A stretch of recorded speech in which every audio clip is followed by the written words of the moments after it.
నమస్కారం అండి.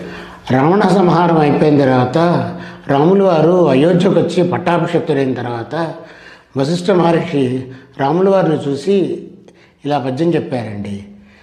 సర్వమంగళ గుణ సంపూర్ణుడగు నిన్ను నరుని దేవునిగా కనరయుగాక రామనామస్తోమ భంజనం దివ్యతారకమై వరలుగాక. పది కొంపలును లేని పల్లెనైనను రమభజన మందిరముండుగాక. కవులెల్లని దివ్య కథనెల్ల ఎన్నో రీతుల కొనియాడి ముక్తి గైకొందుగాక. ఎట్టి రాతయు శ్రీరామ చుట్టవడక రాయకుండుట నిరుగడదని అర్థమగునుగాక.